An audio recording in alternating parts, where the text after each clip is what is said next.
अस्सलाम वालेकुम नाज़रीन, आप देख रहे हैं प्रोग्राम इनसाइट। मैं हूं आपका होस्ट सैयद मुजम्मिल। नाज़रीन, आज एक हैरान कुन चीज़ हुई इस्लामाबाद हाई कोर्ट में, जब पीटीआई के जो अरकान हैं उनकी जानिब से एक पटिशन दायर की गई है। और इस पटिशन में इस्तदा दरअसल ये की गई है कि हमारे जो इस्तीफ़े थे वो इस्तीफ़े थे ही नहीं और हमारे दस्तखत इस पर मौजूद हैं या नहीं, इससे मुतल्लिक जो प्रोसीजर है पहले उसको मुकम्मल करना चाहिए था। और जो टॉप टियर लीडरशिप थी, अली मोहम्मद ख़ान साहब थे, इसके अलावा शीरी मज़ारी साहिबा थी और फ़ारूक हबीब साहब मौजूद थे। ये सब इस्लामाबाद हाई कोर्ट में आज पहुँचे और दरख्वास्त दायर की वहाँ पे। और इस दरख्वास्त में मौक़िफ़ यही रहा कि कानून के मुताबिक जो पटिशन जो दायर की गई है उसको सुने बग़ैर इस्तीफ़ों पर जो स्पीकर है वो इत्मीनान नहीं कर सकता। इसीलिए कहा यह जाए हुकूमत को या स्पीकर को या पार्लियामेंट्री जो लॉज़ हैं उस पर इम्प्लीमेंटेशन की बात की जाए, ताकि कन्फर्म किया जाए कि आया ये जो इस्तीफ़े हैं इसमें हमारा जो कंसेंट है वो शामिल है या नहीं है। और मिसाल दी गई शकूर शाद साहब की, जो कि कराची से तहरीक इंसाफ के रहनुमा भी थे, जिन्होंने पहले दरख्वास्त दी थी और उस पर जो नोटिफिकेशन था वो मुअत्तल किया गया था उनके इस्तीफ़े का। तो इसको प्रिटेक्स्ट बना के पीटीआई की जानिब से कहा भी जा रहा है कि हमारे जो इस्तीफ़े हैं उनको दोबारा से कंसिडर किया जाए कि क्या ये इस्तीफ़े देने में हमारे दस्तखत मौजूद थे या नहीं थे। और इससे एक डिबेट शुरू हो गई है। डिबेट ये शुरू हो गई कि क्या तहरीक इंसाफ का ये फ़ैसला कि पार्लियामेंट के फ़्लोर को हमने छोड़ देना है और पार्लिमानी सियासत नहीं करनी, आया ये दुरुस्त था या नहीं था। क्योंकि जिस वक्त ये फ़ैसला किया गया उस वक्त भी दो फैक्शंस मौजूद थे। शाह महमूद कुरैशी साहब कहा जा रहा था कि वो अपोज़ कर रहे हैं मुस्ताफ़ी होने को, और इसके लिए पीटीआई में जो राय है वो बटी हुई है दो हिस्सों में। और अब ये चीज़ वाज़े हो चुकी है कि पीटीआई दोबारा से पार्लियामेंट में जाने के लिए भी एक रास्ता हमवार कर रही है और इसी के लिए ये पटिशन सामने आई है। देखना ये है कि इस पर क्या होता है। कल chief justice Islamabad high court की जानिब से इस पटिशन पर समाअत की जानी है। इसके अलावा मरीम नवाज़ साहिबा की लंदन यात्रा जो है वो शुरू हो चुकी है और पासपोर्ट उनको मिला था, जिसके बाद वो लंदन के लिए रवाना हो चुकी हैं और इस वक्त वो कतर में मौजूद हैं, जहाँ से वो कल गालिबन लंदन पहुँचेंगी। और मियाँ नवाज़ शरीफ साहब की वापसी का भी इम्कान ज़ाहिर किया जा रहा है और कहा यह जा रहा है कि मरीम नवाज़ साहिबा 1 महीना क़याम करेंगी लंदन में और इसके बाद हो सकता है, मुतवक्के है कि नवाज़ शरीफ साहब भी उनके हमरा ही मौजूद हों जब वो यहाँ पर वापस आएँ। और ऑडियो लीक्स का जो मामला है इस पर भी पेशरफ सामने आई है कि FIA की 5 रुकनी कमेटी इस पर कायम कर दी गई है इसकी तहकीकात और इन्वेस्टिगेशंस के लिए। इन तमाम मौज़ूआत पर आज हम बात करेंगे। हमारे साथ तहरीक इंसाफ के रहनुमा सैयद यावर बुखारी साहब मौजूद होंगे। इसके अलावा हमारे साथ सेनेटर शाहीन खालिद भट्ट साहब मौजूद हैं, जो कि नून लीग से ताल्लुक़ रखते हैं। यावर साहब, आपसे आगाज़ करना चाहेंगे, जो पटिशन आज आपने इस्लामाबाद हाई कोर्ट में दायर की है इसको यू टर्न कहा जा रहा है और कहा यह जा रहा है कि पीटीआई रिग्रेटफुल है अपने जो डिसीजन था उनका इस्तीफ़े देने का उस पर। तो आप क्लैरिफाई करेंगे कि क्या वजह बनी इस पटिशन को दायर करने की? बिस्मिल्लाहिर्रहमानिर्रहीम, अल्लाहुम्मा सल्ली अला मुहम्मद व अला वजल फरजहुम। ये पटिशन के कई मकासद हैं, लेकिन उनमें से अव्वलीन जो मकसद है वो ये है कि जिस तरीके से स्पीकर साहब और प्राइम मिनिस्टर साहब और उनकी इनर कैबिनेट जो है, जो कोर कमेटी उनकी है, जिस तरीके से इस्तीफों के साथ खेल रही है, वो खेल हम ख़त्म करें।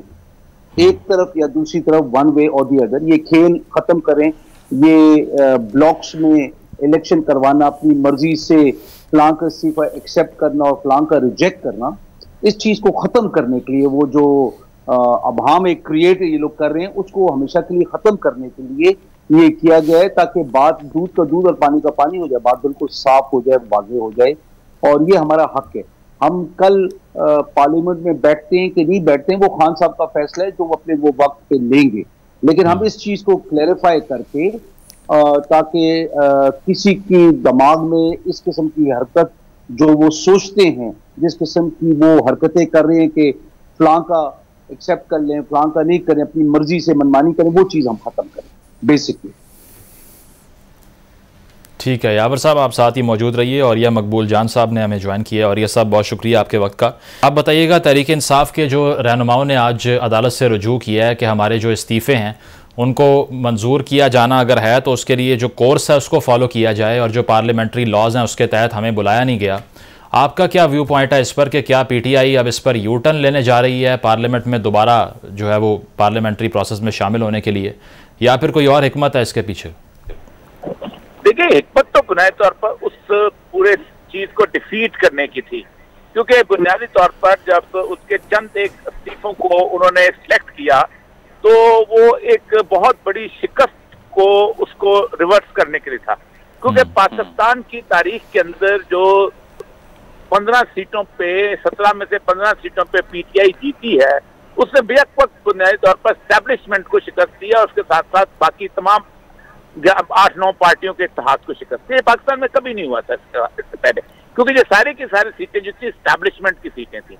ये वो लोग थे जो आजादाना जीतते होते थे और फिर एस्टैब्लिशमेंट अगर इनको पीटीआई को देती तो पीटीआई की गवर्नमेंट बन जाती थी, अगर वो नून लीग को देती तो नून लीग की गवर्नमेंट बन जाती थी, और अगर वो पीपल पार्टी को देती पीपल पार्टी की गवर्नमेंट को देती थी। इसलिए उन्होंने एक वीक सूरत हाल ये सिलेक्ट की थी कि उन सीटों को इकट्ठा इस्तीफे मंजूर किए जाएं जहां पे पीटीआई बड़े कम मार्जिन से जीती है, और ताकि वहां पर इनको जब हम इलेक्शन में लेके जाएंगे तो हम उनके लिए मसला बनेगा, तो उसके लिए हम करेंगे ये हमारे यहाँ से हम जीत जाएंगे और इमरान खान की वो जीत जो है वो नरीफाई हो जाएगी। दूसरी चीज ये हुई थी कि इमरान खान ने उन 9 की 9 सीटों पे खुद खड़े होने की सूरत हाल होगी।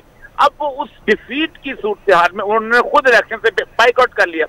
अब इमरान खान जो है वो नए तौर पे ये चाह रहा है कि या तो उस सारी सूरत हाल को मुकम्मल तौर पर रिवर्स किया जाए या अदालत को और चीज ले रहे, क्योंकि बुनियादी तौर पर इमरान खान इस वक्त स्ट्रेंथ की पोजीशन पे है। स्ट्रेंथ की ये पोजीशन पे है कि वो सारा प्लान जो था, वो जो बनाया गया था तो उनके 10 अप्रैल से पहले वो मुकम्मल तौर पर खत्म हो गया। मतलब प्लान यही था कि 1 महीने के अंदर इमरान खान सियासत से आउट हो चुका होगा, पीटीआई जो है वो हाउस ऑफ कार्ड की तरह बिखर चुकी होगी, उसके मेंबरान जो है कभी इस पार्टी में चले जाएंगे, उस पार्टी में चले जाएंगे। इमरान खान को लोग हैं वो उसको तो 4 साल की कारकर्दगी की बुनियाद पर देखना पसंद नहीं करेंगे, तो हमारे लिए एक खुला मैदान होगा। वो खुला मैदान 11 अप्रैल से खत्म हो गया था। इसलिए आप देखें कि वो तमाम फैसले जो कभी सोचे गए थे उसके बारे में इतना डर के बात हो रही है कि अब नून लीग जो है वो यही चाह रही है कि हमें कोई रिलीफ मिल जाए, कम से कम और कुछ नहीं, अगले इलेक्शन से पहले हमारा दामन जो है उन केसों से साफ हो जाए, ताकि वो हम उस लेवल पे तो कम से कम आ जाए। तो ये इस वक्त सूरत हाल है, कोई यू टर्न वाली बात नहीं है। अगर वो जाएंगे भी तो एक बात याद रखें कि पाकिस्तान की पॉलिटिक्स में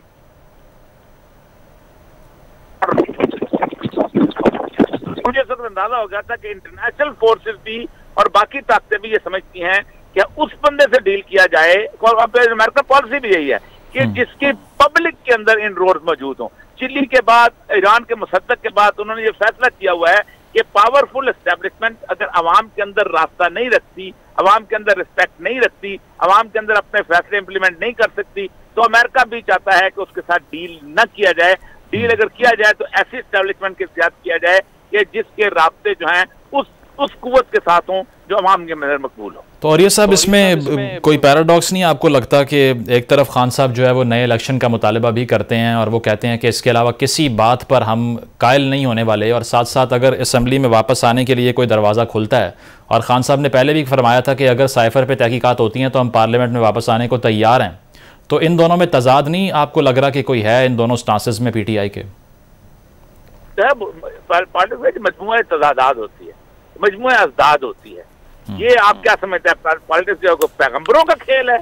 एक बात कर ली तो नहीं, कौन है जो ये 2-3 साइड से खेले। यहाँ तक कि जो मूवमेंट चलाने वाले होते हैं, वियतनाम में 9 साल पेरिस के अंदर ली डुक थू और किसिंजर मुज़ाकरात कर रहे थे और 9 साल वहां फाइट हो रही। तो ये पॉलिटिक्स तो मजमूआ अजदाद है। पॉलिटिक्स को कुरान के अल्फाज तो होते नहीं है कि आप ये मैंने ये नहीं करना। कौन है जो इस तरह खेल नहीं खेला?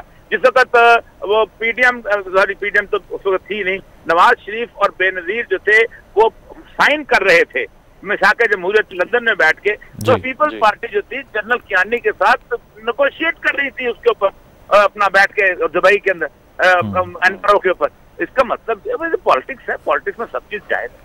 ये तो ये आप इमरान खान से ये तवक्को ना करें कि वो मतलब ये है कि वही लेके आए अपना वहां से सारे टूर से।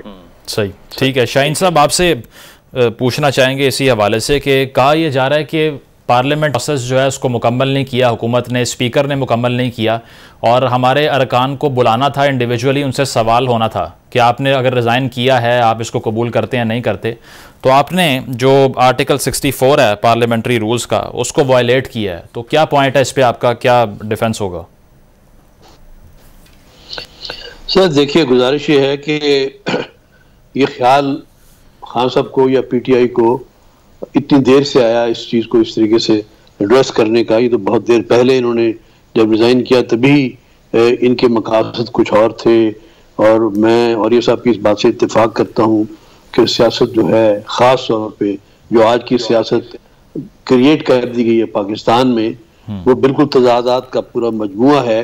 और जो खान साहब जिस तरीके से खेल खेलने की आदत पड़ गई है, देखिए ना अभी उनके जो उनकी पार्टी के साहब थे वो बड़े प्यार से कह रहे हैं कि जनाब ये इस्तीफों की सियासत खेलना, ये खेल, मुसीबत ये है कि हर चीज को खेल के तरीके से लिया जा रहा है और मुल्क जो है वो बड़ी बुरी तरह उससे इफेक्ट हो रहा है।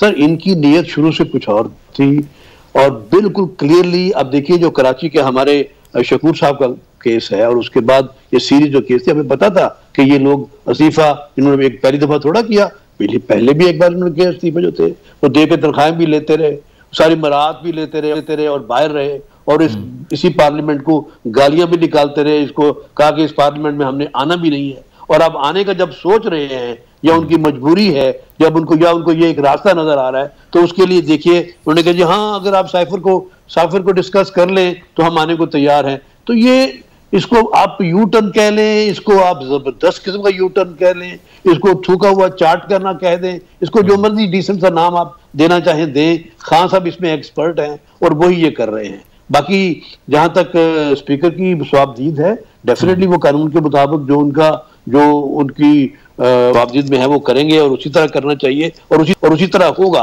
पर असल बात ये कता कलामी की माजरत जो पिटीशन अभी दायर की गई है ना, उसमें प्रिटेक्स्ट और बेसिस ये बनाई गई है कि जो ऑडियो लीक्स हुई हैं उसमें ये कहा जा रहा है कि मियां नवाज शरीफ साहब से पूछ के मखसूस इस्तीफ़े मंजूर कर लिए जाएं और ऑल टुगेदर सब इकट्ठे एक्सेप्ट ना किए जाएं। तो इस बुनियाद के ऊपर ये वाज़ेह हुआ है कि इस्तीफ़े आप इकट्ठे मंजूर नहीं कर रहे, अपनी मर्जी के कर रहे हैं और वो भी डायरेक्शन ले रहे हैं आप लंदन से।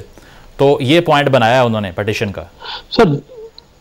सर वो देखिए ना, अब ऑडियो लीक्स को वो अगर समझते हैं कि वो कमांडिंग वर्ड्स हैं तो ऑडियो लीक्स में तो और भी बहुत कुछ कहा गया है। ऑडियो लीक एक ही तो नहीं है, ऑडियो लीक में बहुत कुछ कहा गया है। तो खास एक सेलेक्ट करके एक ऑडियो लीक जो उनको सूट करती है और वो पता नहीं किसने वो ऑडियो लीक की है कि क्या वो एक फोनी किस्म की गई है, तो उसको रिलेट करके मियां मोहम्मद नवाज शरीफ साहब से ये बात करना।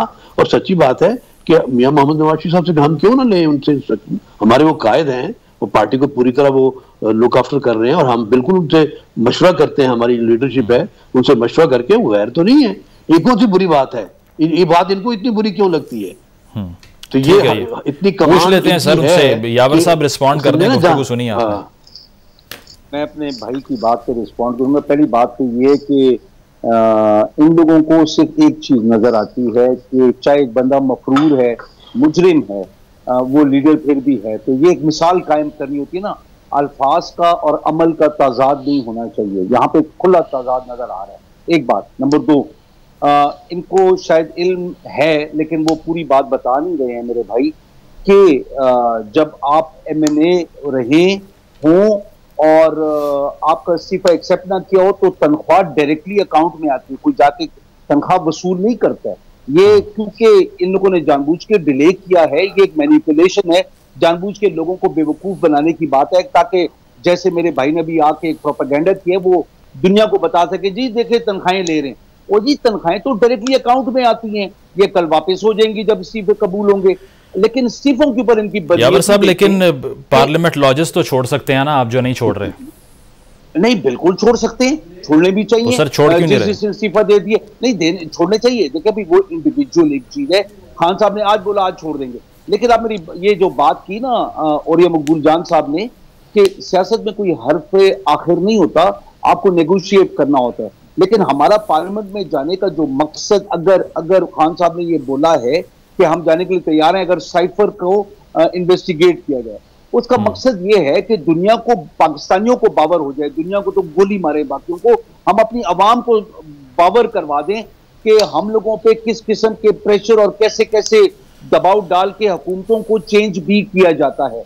जो ऑडियो लीक्स की बात है, अगर हम बात करें कि जो मरियम सफदर हैं वो फरमाती हैं कि मुझे रात को नींद नहीं आती जब मैं AC ऑन करती हूं, लेकिन अपने चचा को कह सकती हैं कि ये इंसाफ सेहत कार्ड खत्म कर दें, ये खान साहब की चीज है कि हम बहाना ये बनाएंगे कि पैसे नहीं है। आप मुझे बताएं कितनी बड़ी मुनाफकत है।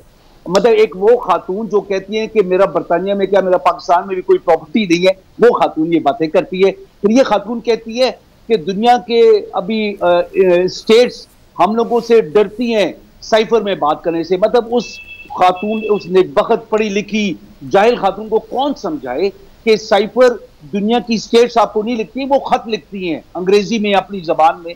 ये साइफर हमारे एम्बेसडर्स अपनी हुकूमत को भेजते हैं, जो उनको इतलात मिलती है ताकि कोई और यावर साहब, लेकिन असद उमर साहब इसी बात पे एतराज कर रहे थे ना ऑडियो के अंदर भी कि आपने साइफर को खत क्यों कहना शुरू किया, तो खान साहब ने कहा अवाम को यही कहना पड़ेगा, तो उसको खत तो आपने खुद बनाया था। समझाने के लिए ना, अवाम को समझाने के लिए कि साइफर खत होता है, कोडेड खत होता है, ठीक है, होता खत ही है लेकिन कोडेड होता है, जो आपका अपना एम्बेसडर अपनी हुकूमत को लिखता है कि जी यहाँ पे मैंने ये सुना और ये चीजें होने जा रही हैं।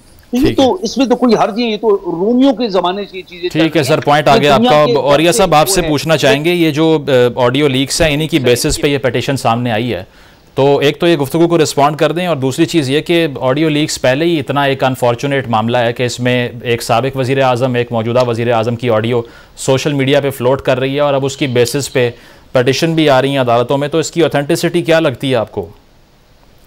देखिए, ऑडियो जो है ना, ये अपना अदालत के अंदर उस वक्त पेश हो सकता है कि जब तो अगर को मान ले और उसका डिनाई ना करे। एक तो ये है कि वो कह दे कि जी मेरा है बाकी, और वो कह दे कि इसमें से कुछ टेम्पर नहीं हुआ।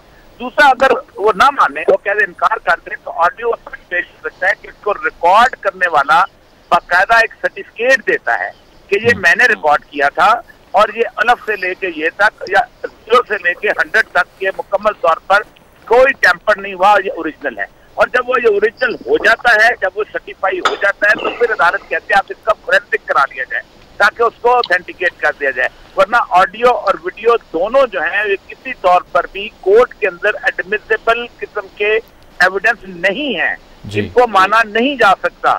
ये जब तक इसको रिकॉर्ड करने वाला कौन लेके आएगा भाई सामने, ठीक, और कौन आके कहेगा ये मैंने रिकॉर्ड, जिस दिन रिकॉर्ड किया करेगा उसको उस दिन पकड़ के उसको कह देंगे अंदर कर दो। तो इसी तरह वो जो आपको पता है कि मरियम नवाज ने जो ऑडियो भेजी थी, उसको वीडियो भेजी थी जज की, उसका भी ये सवाल किया था। ये बेसिक कानून है, कानून ने शहादत, उसको जो एविडेंस है उसके तहत कोई ऑडियो या वीडियो जो है उस वक्त तक अदालत से पेश नहीं हो सकती जब तक सर्टिफिकेट न दे वो बंदा कि ये मैंने रिकॉर्ड किया है, वो सामने आए और साथ ये भी दावा करे कि ये ओरिजिनल है और ये अलग से भेज तक इसके अंदर तब्दीली नहीं की गई, फिर उसको फोरेंसिक में भेजा जाता है। अब ये उन्होंने पेश तो कर दी है, अब या तो ये डिनाई करेंगे हमारी नहीं है, हम नहीं है, और अगर डिनाई करेंगे तो फिर इतनी बड़ी कमेटी किस लिए बना दी आपने उसकी इंटेरोगेशन करने के लिए, क्योंकि कमेटी तो सिर्फ बना दी जाती है जब ये ओरिजिनल होती है। तो ये अदालत के अंदर जाके जब आएगा मसला जो होगा अदालत के मामला में, जो आज को फैसला नहीं हो जाना। ठीक है, और ये सब, और ये पार्लियामेंट में वापस जाने का ये जो माजरा है, इसके अगर हम डिस्कस करें तो आपको लगता है कि पीटीआई ने ये इदराक भी उनको हुआ है कि हमें नुकसान हो सकता है अगर हम गेम से बाहर होंगे, क्योंकि नैब लॉज आपके सामने अभी अमेंडमेंट बिल पेश हुआ है, 50 केस माफ हो गए और 5 करोड़ से नीचे की करप्शन इन्वेस्टिगेट नहीं हो सकती, तो आपको लगता है पीटीआई ने ये रियलाइज़ भी किया है कि हमें भी गेम में रहना पड़ेगा ताकि फिर इंटरिम गवर्नमेंट जब आती है उसमें हमारी से इन्वॉल्व हो? पीटीआई के होते हुए पास नहीं होते, जब आपने उनके लोगों के खिलाफ एक ये आइन में तरमीम तो है नहीं। जी जी, और ये सब सुन पा रहे हैं? नहीं आ रही है, और ये सब की गालिबन लाइन ड्रॉप हो गई है। आपसे पूछना चाहेंगे शाहीन साहब कि ये गुफ्तगू आपने सुनी, इस्तीफ़ों का जहाँ तक मामला है तो उसके ऊपर अब एक्यूजेशन सिर्फ यही है कि अगर आप तमाम इस्तीफ़े कबूल कर लेते तो फिर पीटीआई का स्टांस यही था कि हम प्रेशराइज़ करना चाह रहे थे आपको, बस ये इस्तीफ़े हमारे नहीं हैं। तो आपने रूल्स के तहत सारे रेजिग्नेशंस को एक्सेप्ट क्यों नहीं किया? ऐसी क्या वजह है कि एक जो पार्लियामेंट का जो मेंबर है वो खुद एब्डिकेट कर रहा है, वो खुद कह रहा है कि मैं इस मज़ीद नहीं बैठना चाहता पार्लियामेंट के फ्लोर में, लेकिन आप जो हैं वो सेलेक्टेड इस्तीफ़े मंजूर कर रहे हैं, तो इसकी वजह क्या है? क्या स्ट्रेटजी है गवर्नमेंट की? सेलेक्टेड से पहले भी उनको बुलाने की कोशिश की गई और उन्होंने कंप्लीट बायकॉट किया पार्लियामेंट का, और ग्रुप्स में उनको बुलाया गया कि आकर वो स्पीकर के सामने ये एक्सेप्ट करें। सर ये बात सुने, ये तो सारी लफाजी है, ये बहस आप करते रहे, और पहले कुछ बहस थी आज कुछ कर रहे हैं। असल बात तो ये है कि ये क्यों नहीं बताते कि उन्होंने क्या इस्तीफे दिए हैं, क्या इनकी नीयत वापस आने की उस वक्त थी? क्या अब इनकी वापस आने की नीयत या जरूरत है? और अगर है तो खुल के बात करें, खुल के बात करें कि हमने ठीक है हमने किया था, अब हम थूका चाटना चाहते हैं और वापस आना चाहते हैं। शाहीन साहब, आप उनको ये याद दिलवाइए ना कि राजा परवेज अशरफ साहब ने उनको बुलाया था कि ताकि उनके इस्तीफे चेक कर लिए जाएं, वो आए ही नहीं। तो आप भी इस पे प्ले करें जिस तरह से प्ले करने की बात हो रही है आजकल।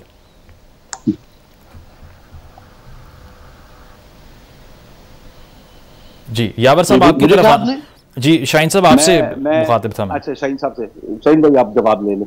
जी जी सर, गुजारिश ये है, पहली बात है कि मुझे लफ्ज खेल से सच्ची बात है मुझे नफरत है।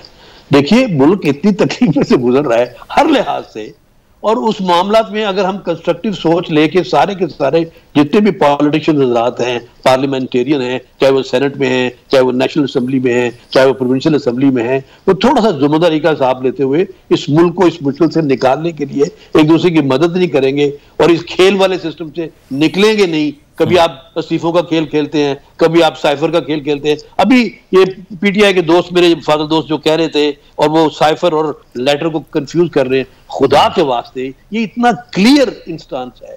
Letter is addressed to a person to person और office to office. It is a script, it is cipher. अब इसी कंफ्यूजन में डाला हुआ है, और यहां तक भी हमारे एक्स प्राइम मिनिस्टर ने कह दिया, और मुझे तकलीफ है इस बात की कि पाकिस्तानियों को क्या पता कि साइफर उसमें क्या फर्क है, इसको लेटर ही कह देते हैं। I mean how could you insult the intelligence of people of Pakistan like this? ठीक है शाहीन साहब, पॉइंट आ गया आपका। यावर साहब से जवाब लेंगे, इसका एक ब्रेक शामिल करते हैं प्रोग्राम में। ब्रेक के बाद इस पर बात भी करेंगे और नवाज शरीफ साहब की वापसी से मुतल्लिक भी गुफ्तगू करेंगे आफ्टर द ब्रेक।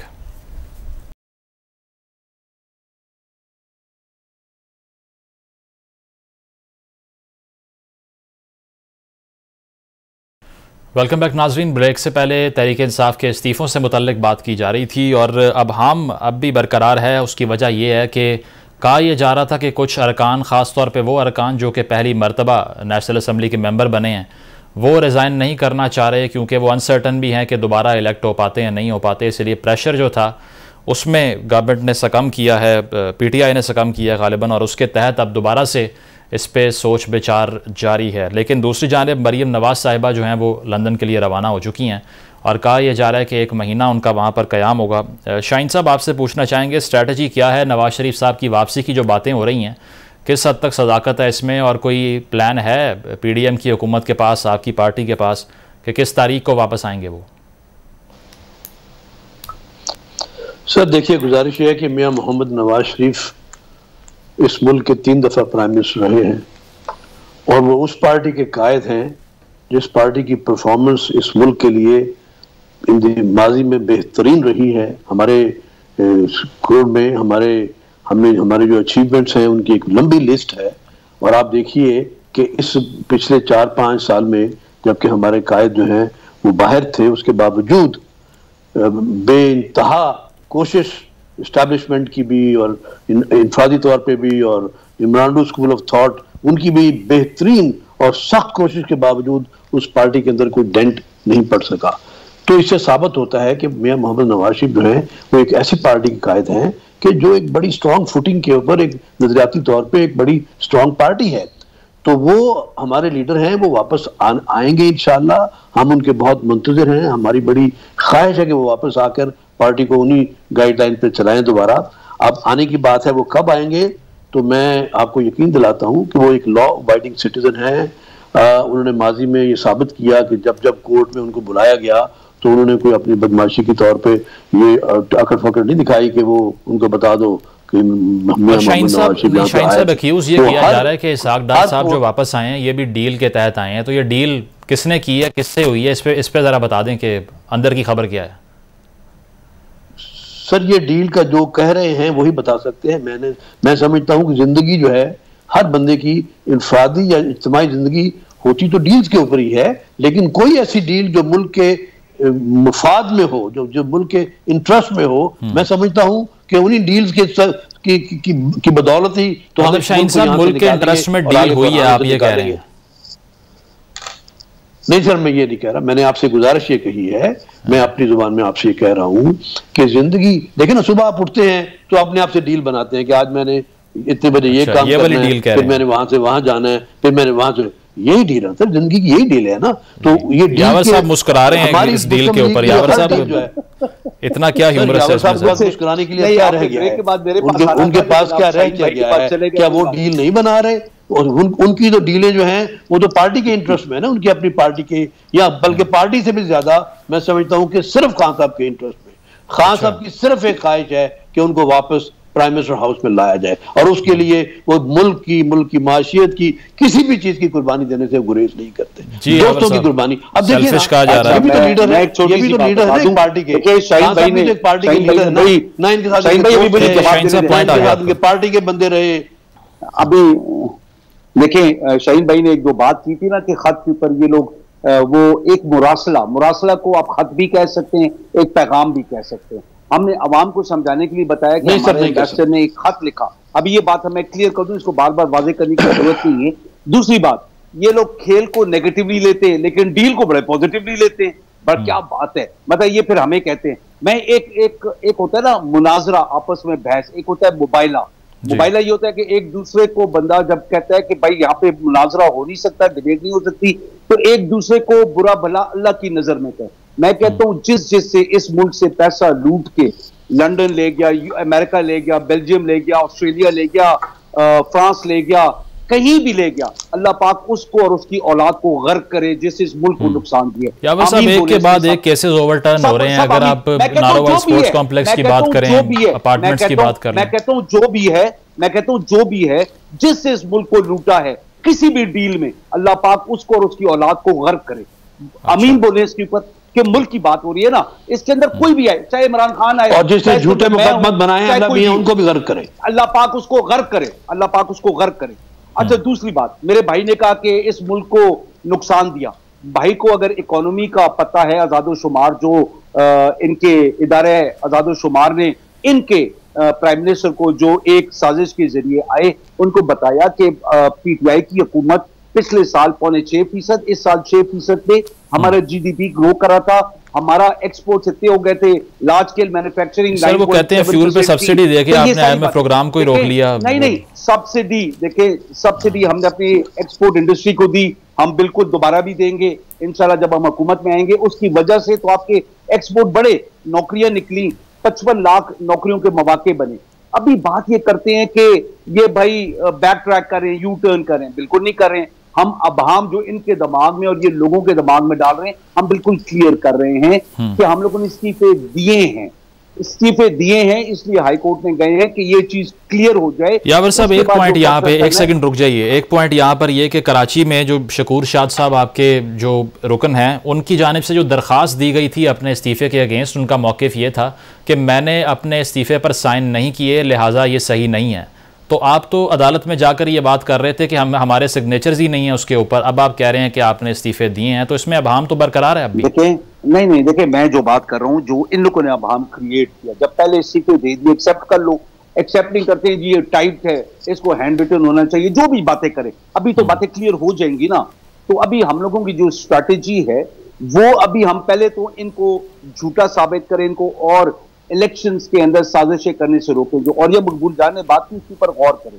ये पहली बार पाकिस्तान की तारीख में हुआ है कि ये सारे मिलकर ये लोग वो सीटें जो इंडिपेंडेंट जीते थे, वो इनकी कोशिश थी कि ये लोग जीते, हम लोगों ने इनको बिल्कुल उनकी तहस नहस करके रख दी, और खुसूसन लाहौर के अंदर।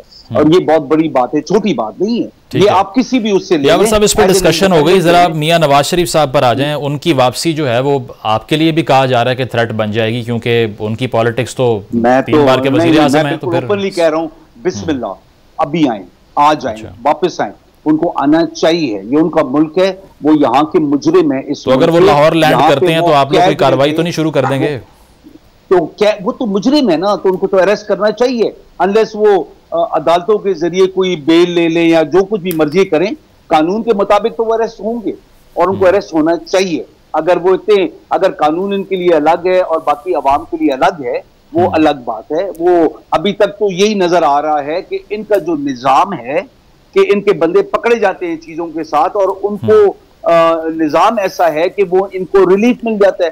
तो अभी हम ये कहते हैं कि नवाज शरीफ ने जो कल आना है, अल्लाह करे आज आ जाए, और अल्लाह पाक ये करे इस मुल्क के लिए जो भी मुस्तकबिल की सियासत हो, ठीक है सर, इस मुल्क के लिए अच्छी हो। ठीक है शाहीन साहब, आपसे शाहीन साहब ये पूछना चाहेंगे, पाकिस्तान के बच्चे सबके लिए बेहतर होने चाहिए। ठीक है शाहीन साहब, ये जो लॉन्ग मार्च की गुफ्तगू की जा रही है और खान साहब का प्लान भी है कि 12 रबीउल अव्वल के बाद जो है वो लॉन्ग मार्च की कॉल देंगे वो, तो उसको डील करने के लिए कहा यह जा रहा है कि अब आपने भी जो है वो अपना पैराफर्नेलिया तैयार कर लिया है और एक मीटिंग भी हुई है रिसेंटली जिसमें यह कहा जा रहा है कि पैरामिलिट्री फोर्सेस को भी डिप्लॉय किया जाएगा।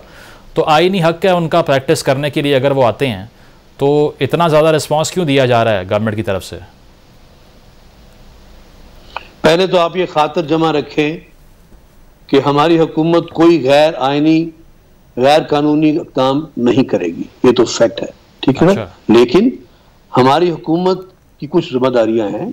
हम ये हुकूमत जो है, जो हमारा मुल्क है, ये इनके हाथों में जरगमाल तो नहीं बना सकते कि खान साहब की चूंकि ख्वाहिश है तो इसलिए ये हो जाए और आगे वहां की प्रॉपर्टी को बेड़ागर्क करें, या जो एरियाज जो कि नो गो एरियाज हैं अपने स्टेट की रिक्वायरमेंट के। शाहीन साहब, आप लोगों के पास रिपोर्ट्स हैं कि ये वायलेंस ही करने आ रहे हैं, पीसफुल प्रोटेस्ट नहीं करने आ रहे? सर इनके अपने बयानात जो हैं वो हमारे लिए हमारी रिपोर्ट है। देखिए इनके बयानात जो है, आप उसके ऊपर आप हर एक लीडर का बयान देखें, जिस तरीके से वो कहते हैं इनको नहीं पता कि मेरे दिल में क्या है, इन्होंने ये सोच रखा है, मैंने कुछ और सोच रखा है। यानी हर चीज इनकी थ्रेटनिंग है, ब्लैकमेलिंग के अंदाज में की जाती है। ये सियासी अंदाज बात करने का नहीं है।